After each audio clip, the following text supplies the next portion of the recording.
No niin, ja tiesittehän kaikki hyvät lapset, sitten kello 15 on karkkitykkiammunta tämän talon katolta tuohon kävelykadun suuntaan.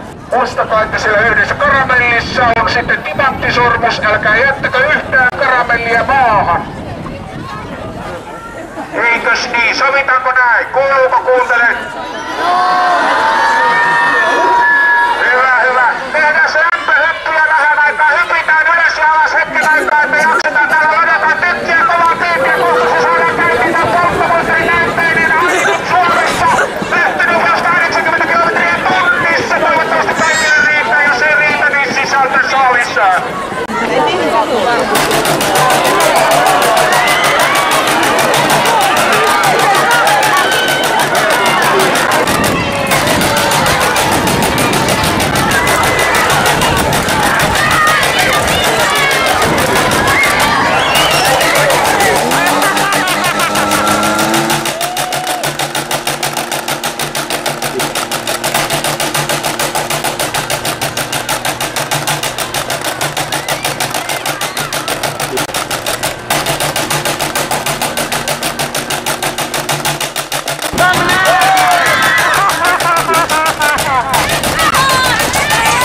Muistakaa, että siellä yhdessä karamellissa on sitten timanttisormus, älkää jättäkö yhtään karamellia maahan.